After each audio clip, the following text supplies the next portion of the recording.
Hello, my name is Dionne Edwards and I'm a writer and director for film and television.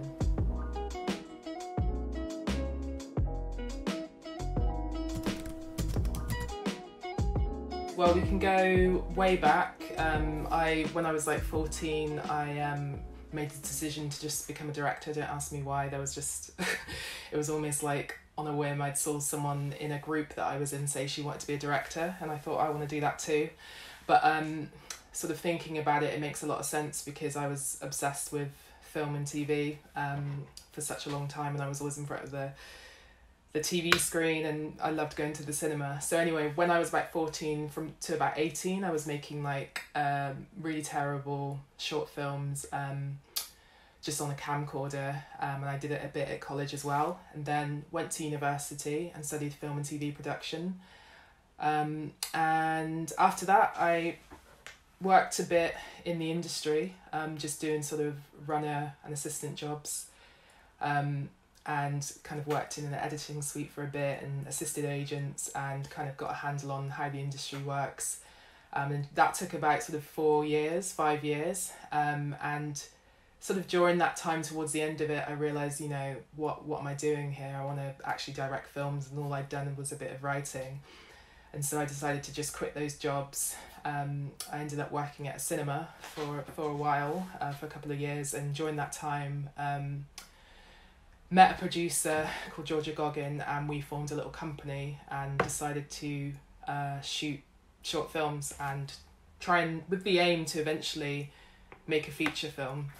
And so it was sort of a long journey of us making a lot of short films and kind of honing our craft and like getting confident at what we were doing. And then that led to us eventually making a short called We Love Moses, which was the one that actually opened up a lot of doors for me and played at film festivals around the world. In terms of like going to study film at university, I think there is a bit of a debate as to whether it's worth it or not. I went, and when I was 18, I just really wanted to get out of Bristol, where I'm from, and that was a while back now. That was during, I think it was like 2004. And so at that time there wasn't as much access to equipment. The film industry wasn't as it was now, where there was a lot more online, and it wasn't as accessible, and so it was still sort of very valid to go to university and, you know, take the equipment and make a lot of films in that way. At the university I studied at, which was University of Westminster, they were still at times shooting things on film, and so it's just a great experience to go and shoot a movie, capture it on film, and just go through the whole process of like editing in that way. I think now it's not necessarily that crucial to go to university. I think there's an aspect of it that's great in terms of meeting people, meeting like-minded people. But to some degree, I think I almost wish that I would have studied something else, like one of my interests, because when it comes to filmmaking, the only way to, the only experience you really need is the actual doing of it, and you can do that now outside of university. So I don't think it's that crucial, but I think if it's something that you're like itching to do, if you want to like meet new people and just have a few years where you don't have the pressure of like rent and working in the same way as you do when you're not at university, I think it can be very valid. But at the same time, it's also good to, you know, think about other subjects that you can study, because with telling stories, you always need to, you know, have experiences, have things that you're really interested in, and sometimes that all just studying film and just having film as a reference, or having film as something to pull from when you're actually writing a story, isn't always the most helpful. I didn't really answer the question, and I don't think there is an answer. I think go to university if you really want to, but also if you don't want to do that, there are other ways to go, and you can also do it through just making films, whether that's on your phone or whether that's, you know, kind of putting together a Kickstarter or a fundraiser and trying to get a little budget together. There's a load of different ways you can do it. They start in many different ways. There's not really a set way. The feature film that I'm currently working on, I actually remember the specific time and place that I thought of that idea. I was ushering in a cinema, and I was really bored, and I was thinking about some of the films that I really like, which are sort of, you know, these, what some people call black urban cinema, and I wish I could find a better name for it right now, but yeah, kind of a style of black British films that have been quite dominant over the past sort of decade or two, and that's like films like Bullet Boy and Kidulthood, and you know, now you have Top Boy, the Netflix series, and usually it begins with the premises a young man who has got out of jail, and he's kind of going back into his old life, and he's trying to not run away, but avoid all the different all the trouble that kind of got him sucked in the first place. So that's like usually like drug gangs and everything, and eventually he's kind of caught between these two worlds. And I was thinking about that, and I thought, what if there was I was thinking about that kind of black male character, all the same, kind of running, just, you know, coming out of prison, and what if he was running away from himself? And what I meant by that was that he has this secret desire to cross-dress, to wear women's clothes, and that he's been doing that for a long time, and when he gets back from prison, he has to now decide whether or not he's gonna do that again. And in a way, I like the idea of this kind of contrast in what is an actual prison and what people kind of see as what a lot of these young men have to go through, but then there's also what we have inside, and that's a lot of mental prisons, and how we deal with that. So that was a very long-winded way of describing like how I came up with an idea that was actually inspired by other things, but then as I started to develop that idea, his character grew, and his family and the other characters around him grew, and it turned into something a lot more fleshed out and a lot bigger and a lot more interesting. But I thought of the other idea that I'm working on right now, which is hopefully going to be my second feature film. I got from just looking at an image of these two young kids pointing a gun at the camera. It was an old black and white image, and I won't go into too much detail of what it's about, but the idea that I have is completely different to that, but sprung from just looking at that image. So ideas can come from anywhere, but mostly they're just, you know, kind of running thoughts that you have, or, you know, they could be a dream, it could be a little something, but after that there's just a lot of conscious work goes into trying to understand what that is. It's probably myself, and that is just the fear that I guess everyone feels, you know, all different artists, is being bad, of kind of sucking, of having work that isn't good, and often that can paralyze you, and that held me back for a long time. I was, you know, even when I was saying, like, I used to work, I was working in jobs that I felt I didn't really want to do, but another part of me was really afraid to just get out there and put my work out there. And that's just something that's really universal. I know a lot of people are dealing with that. But it's something that I have to still battle with today. You know, when I'm writing a script or I'm telling a story, it's allowing myself to write badly in a way, because you've got to kind of write badly in order to get to a place where it's good. And sometimes you can be paralyzed with worrying that, you know, you write a script and you're like, oh, this is crap, this isn't working, or I don't want to write this scene, it's bad, it's terrible. But sometimes you just got to get it out there, and then whatever mess it is, you can usually shape it. It started out with writing. Writing is the area where I feel a lot more comfortable. That has a lot to do with just, you know, when I was younger, that was the first thing that I had access to.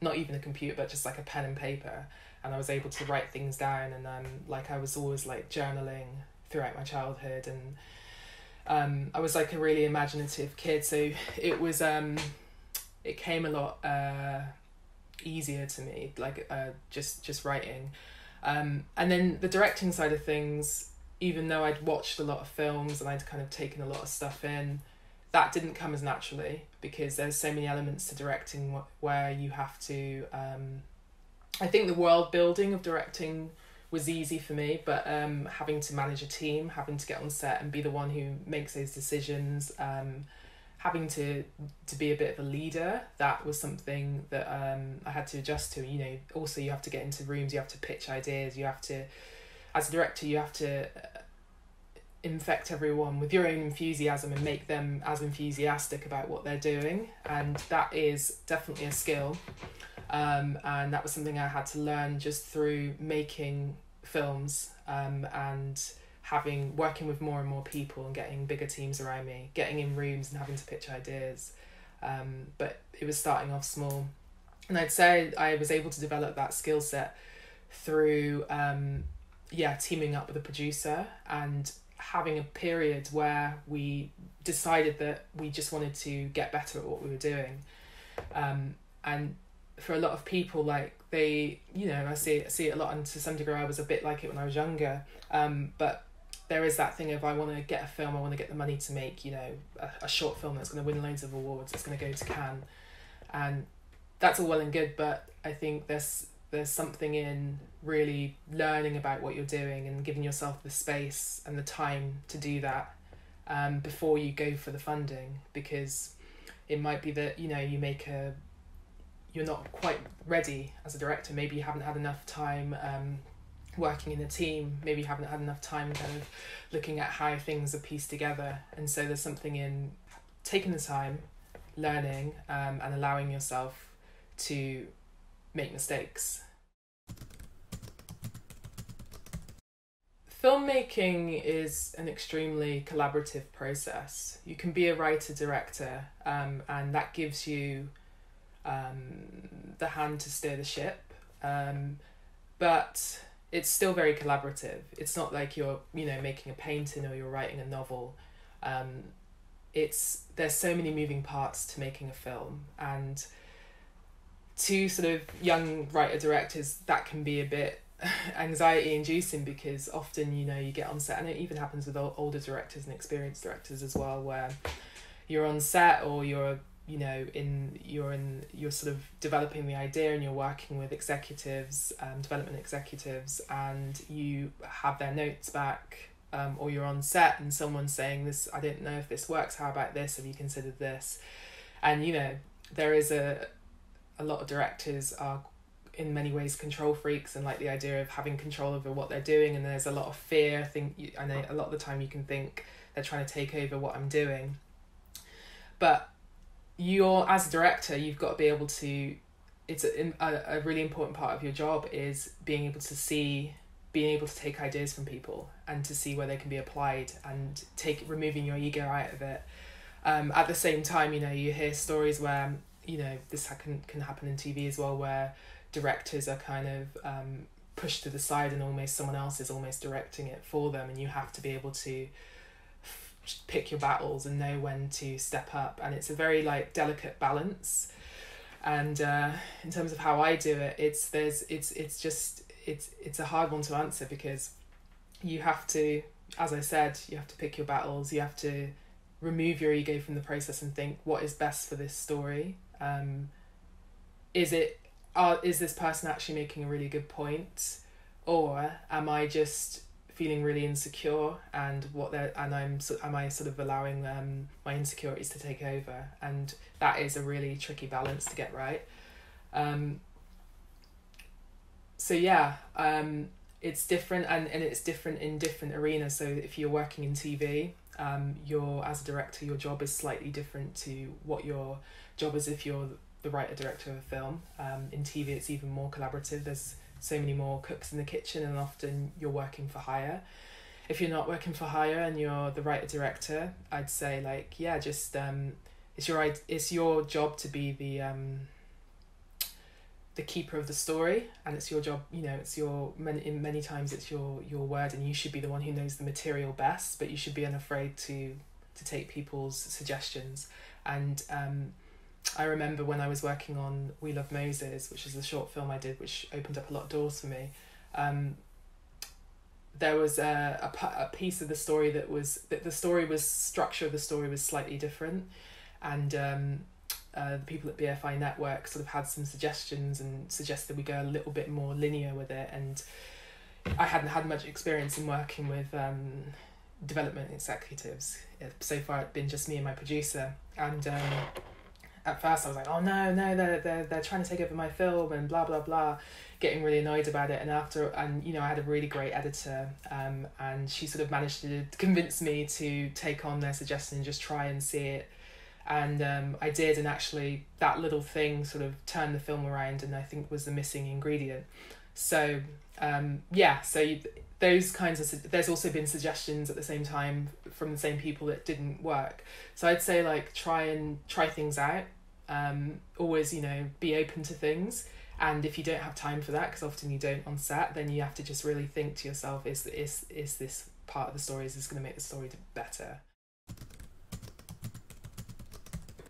When I was younger, a few years back, when I was just starting out my company, Tang Films, I collaborated with Georgia Goggin, who's my producer, who I still work with, and we run this company still together. And that's how I sort of got out of having to deal with contracts and legal things, because as a producer, that's her job. And so I'd say that dealing with all that stuff, you want to kind of pair up with a producer that you trust and someone who is really good with that stuff. And one of Georgia's skills is all the logistical side of things and all the detail and all the legal things that we have to worry about. And even when we were making self-funded short films, she was sort of putting together contracts for that.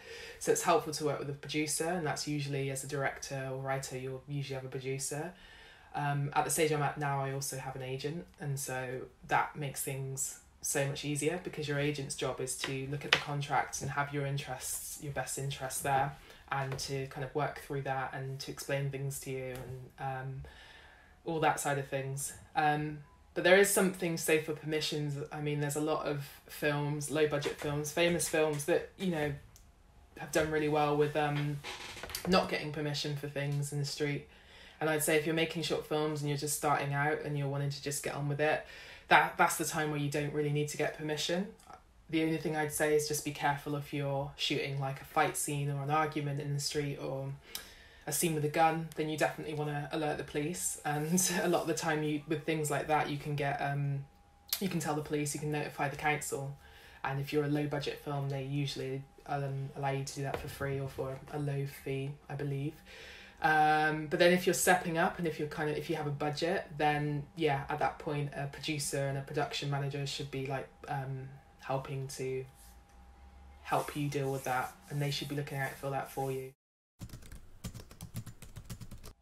Well, sort of distributing your film as a short filmmaker when you're starting out, there's sort of two ways you can go. You can put it into film festivals, or you can put it online and get views that way. And both ways are equally valid, and you can get really far with both.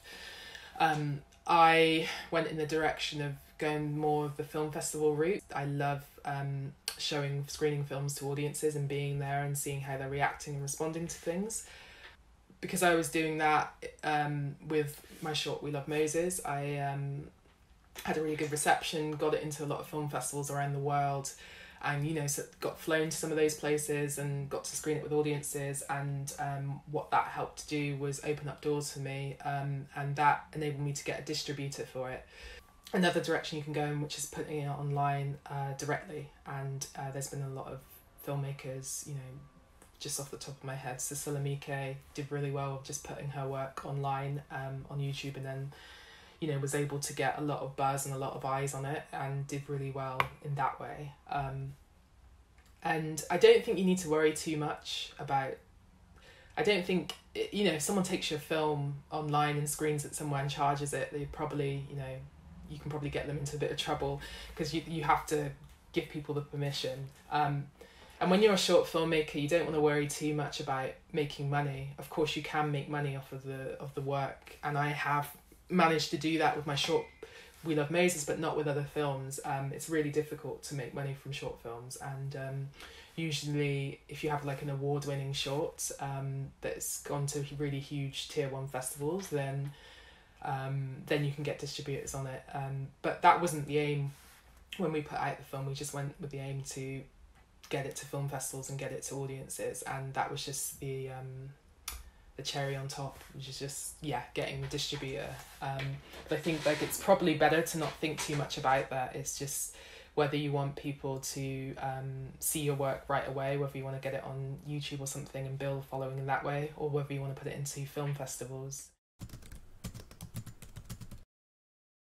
So currently I've got a few projects that I'm working on. The main one is my first feature film, which is called Pretty Red Dress, and I'm working on that with the BFI and the BBC. And we were ready to shoot. We were sort of 3 weeks away from shooting last year, sort of deep within our pre-production period, and got shut down because of the pandemic. And so that was very gutting, but obviously there were sort of more important things going on in the world. And so we had to just halt that for a second, and we're coming back to it now. Hopefully fingers crossed, gonna shoot sort of this year. That's the aim. And right now we're having to rejiggle a lot of things because when you get delayed by a year, there's a lot of different things going on. Actor schedules change. Your heads of department have other projects going on, and so we're having to kind of recast some things and find new heads of department, and there's a whole new process going on with that. And then there's like now a new way of having to work with coronavirus. There's sort of a lot more restrictions and a lot more things that we have to think about. So that's where we're at right now. We're sort of soft prepping the film, and hopefully we'll shoot this year. Let's see, and cross our fingers. And I've been working on a TV show called Half Bad, and it's sort of a YA teen witch show that's got a lot of edge and is quite is sort of super interesting. I think it's being told in a new and exciting way, and that's the showrunner of that is Joe Barton, who, funnily enough, we were in the same university class, and yeah, he's a really exciting writer. And so for the first time, I've been working in a team of writers, and that's sort of a new way of having to work and collaborate. And yeah, just working on that at the moment. And then I've got my second feature film project, which I won't say too much about, but I'm developing that as well, and often banging my head against the wall. You know, writing is a joy, but it's also an absolute nightmare, and fun and also really not fun. So there's a lot of time spent in this room here. This is my writing room, trying to work out problems in the script. So right now I'm lucky to have work, and I know it's been really difficult for a lot of people, filmmakers and just everyone. A lot of the reward of what you're doing is within the process. I've learned like that there's no real end destination when you're making films, when you're writing scripts. Of course, you have the script and then you have the film and you get it released. But oftentimes there's something a little bit anticlimactic about that. And when you're young, you kind of spend so much time wanting to get a film out. I want to make it. I want to, get there, and it's all going to be glitz and glamour, and it really isn't. It's sort of no different in many ways to the way I was working like 10 years ago when I was just shooting self-funded short films. It's very much the same. It's quite grueling and arduous, and you need a lot of patience. And so yeah, I wish I would have kind of put more presence and more sort of appreciation into the everyday task of working, because nothing is ever really finished. Even if you've made a film, you can look at your film after and I always struggle when I watch the films that I've done before, because it's never really finished. It can always be improved, but somewhere along the line you've got to stop what you're doing because you need to get it out there, and that is the process of making films and of writing. You're always learning. You always need to, even now, I feel like I'm right at the beginning, and I've been doing this for about 15 years or more, and it's just you're constantly learning, and so you've got to try and find joy and fulfillment in what you're doing day to day, whether that's starting with a blank page and having to do all the mathematics of designing a story and banging your head against the wall, to, you know, getting 6 pages of notes and having to work through those and having to decide what works and what doesn't, and then it's sort of getting on set and like having all the things that are thrown at you from there. And I don't mean that in a negative way, because I think that it's all very exciting and very fun, but at the same time it's difficult. So I'd say that when I was younger, I wish I would have found more joy in those things, because a lot of the time I was just like looking ahead to get to the destination, and yeah, there is no destination. It's not always perfect, and a lot of making the work is the reshaping it, and that's why I say it's not all about it. There's no end destination, because it never really finishes. You have to constantly reshape what you're doing, and maybe that applies to life as well. So I hope that all makes sense, and I hope that's helpful.